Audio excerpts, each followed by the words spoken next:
Hello, and welcome to my semi-blind analysis of Frieren. I say semi-blind because I've actually seen the first 4 episodes already. Basically back when they originally aired, they got bundled together, right?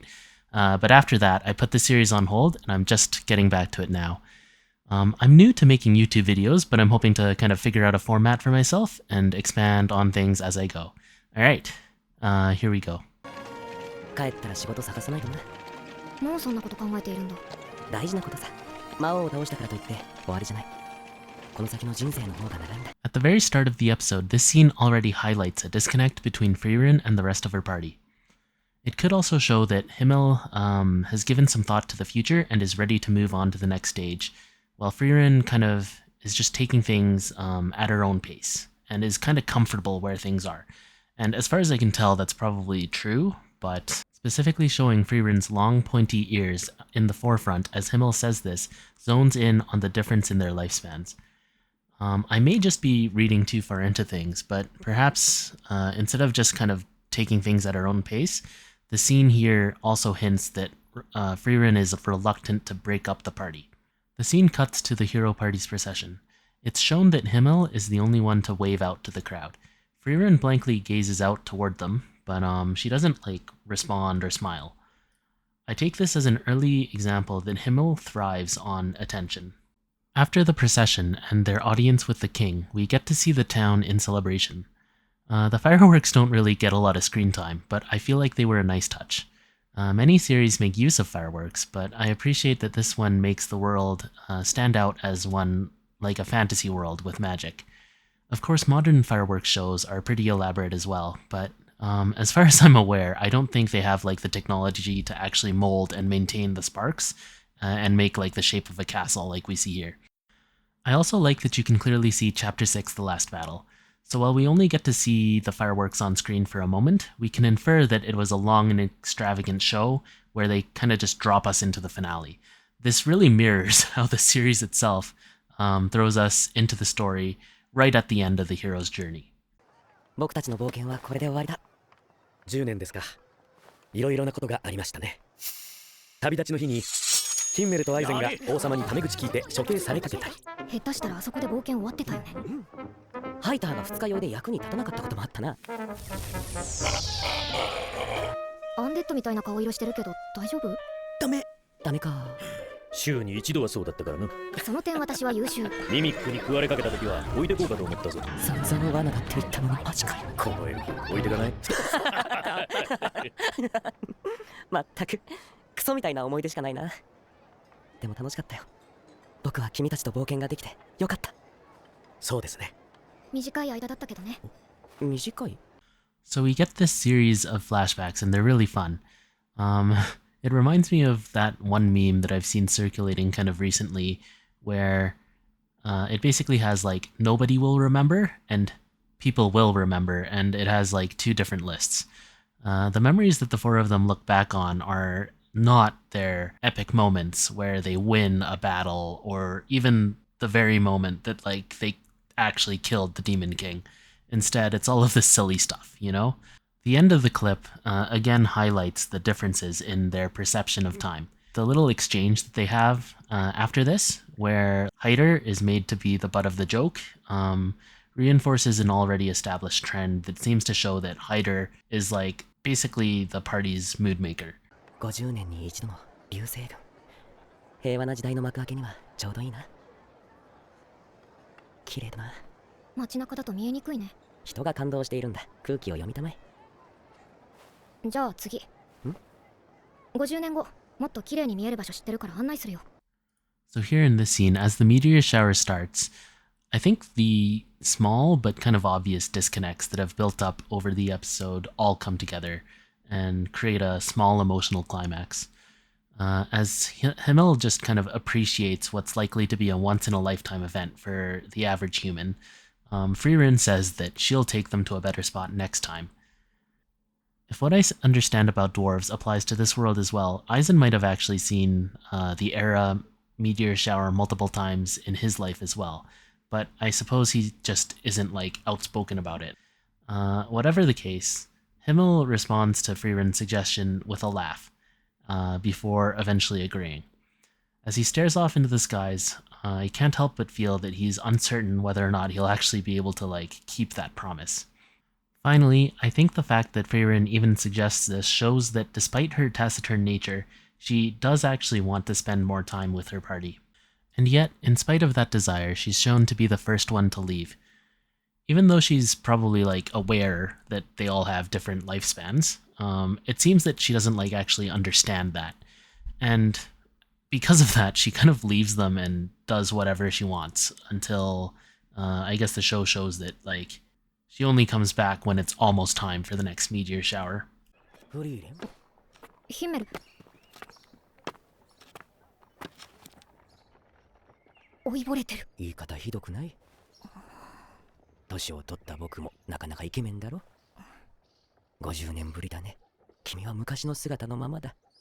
もう一生会えないのかと思っていたよ。 Here, she reunites with an older Himmel, and a small detail here that I love is basically how Frieren kind of stares at him for a while, and Himmel says that he's still dashing even now. And that's when Frieren finally smiles. The scene doesn't highlight or zoom in on the smile, but I find the subtlety nice. My interpretation here is that she felt relieved when she finally saw that, even though he's aged a lot, he's still the Himmel that she once knew. He also takes the opportunity to say that, he thought that they might never meet again, confirming his doubts about being able to fulfill their promise. Considering Himmel's concerns that they might never meet again, I think it's really touching that he held onto the horn despite, the evil aura and everything like that, hoping that Frieren would come for it, and thus kind of give him another chance to meet her. I think it highlights another disconnect, too. To Frieren, the horn is a rare item that she might one day need, and that's kind of all. But to Himmel, it was something precious, that maybe you find once in a lifetime, that his friend specifically entrusted to him to keep. Some time passes where I assume, they reach out to the other party members and tell them to gather, and the whole party gets back together outside of the city's gates. When Frieren sees Eisen, she comments that, he hasn't changed much either, and this is his response. I take this to mean that yes, dwarves have longer lifespans, at least longer than humans, right? But it's probably shorter than the elven lifespan. So even though Frieren wasn't able to pick up on the change, Eisen himself feels older. ありがとうフリーレン。君のおかげで最後にとても楽しい冒険ができた。 And finally, everything comes together for the big emotional climax of the episode. They pay off on the promise they made earlier, and I remember when I originally watched this episode, I actually was worried that, Himmel wouldn't survive the 50 years, or maybe he'd die on the way to the spot, basically. I think those options would have been a lot more cruel, but I personally think that being able to experience this final adventure with the rest of the party before Himmel's passing offers a larger emotional swing. After Himmel gives his monologue, he thanks Frieren and she smiles. I feel like that's a very bittersweet moment.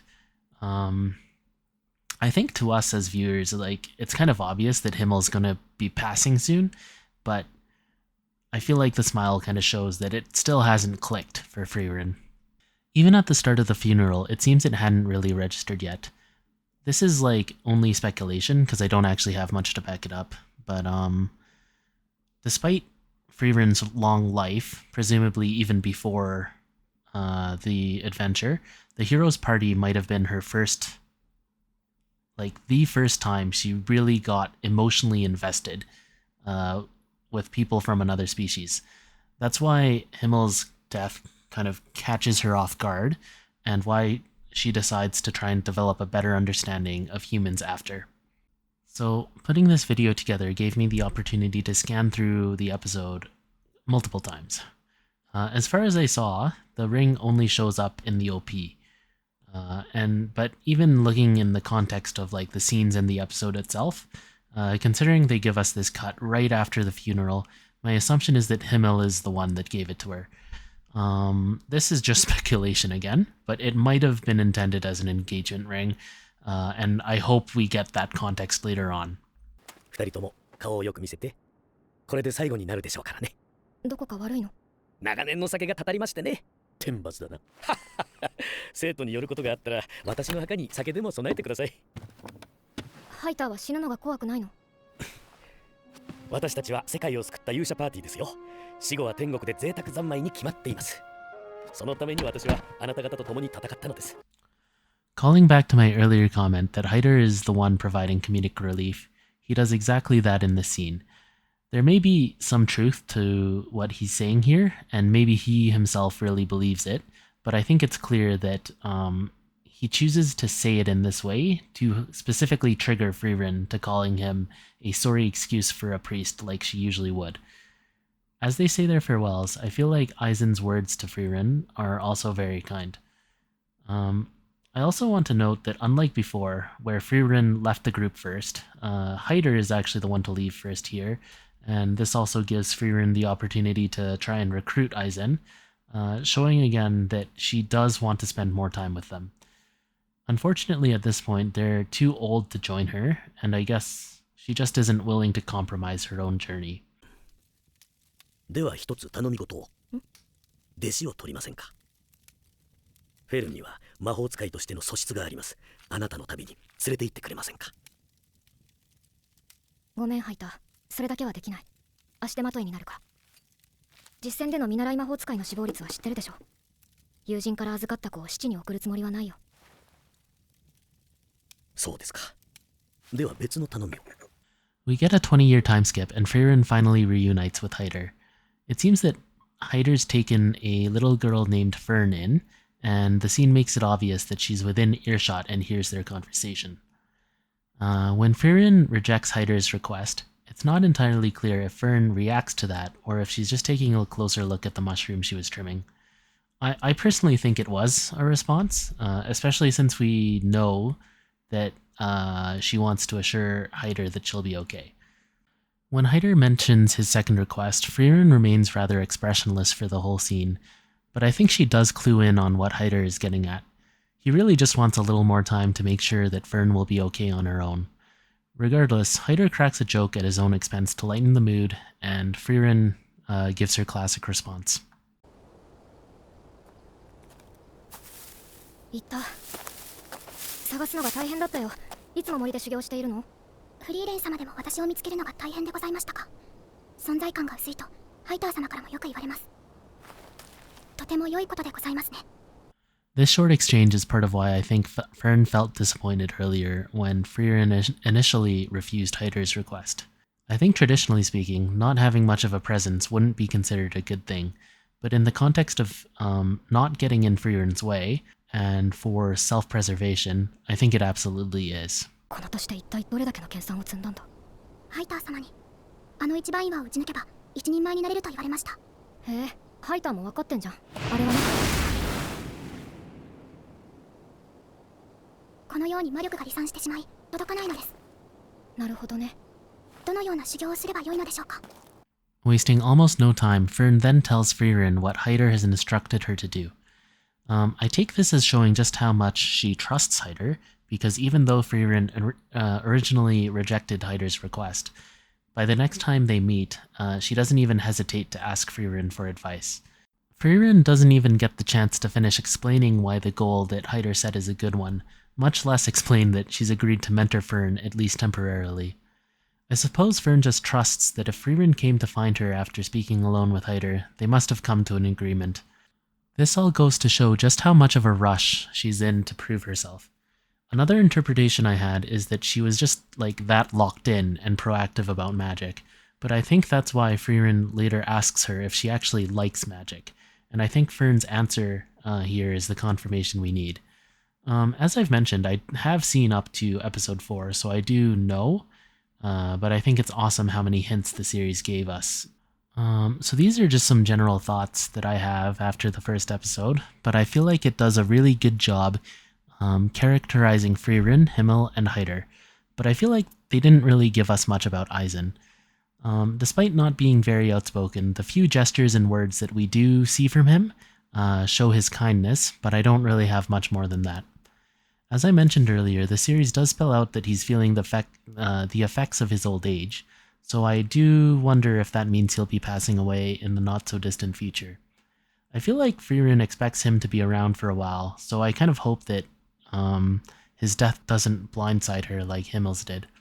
Aside from that, while we know Frieren is old and will live for quite some time to come, we don't actually know how old she is. Overall, I don't think it's important that we get a specific age or anything like that, but I guess it's clear that she's old enough that the 10-year adventure she shared with the party is short and trivial to her. For example, I think if the 10-year adventure had happened maybe in her first, 100 years of being alive or so, the 10 years would have comparatively been a lot more significant to her. So my assumption is that she's lived for maybe a couple thousand years already. Alright, that's all I've got for episode 1. Thank you so much for watching, and I really hope you enjoyed hearing my thoughts. My current plan is to post one of these every week, and so if you enjoyed the video, please do all the algorithm stuff like, comment, subscribe. I would like to be able to actually engage with the comments too, so I'd appreciate it if you avoid commenting with spoilers. Finally, if you like my stuff and want to more directly support me, please consider supporting me on Ko-Fi. Please take care, and I hope to see you again next time.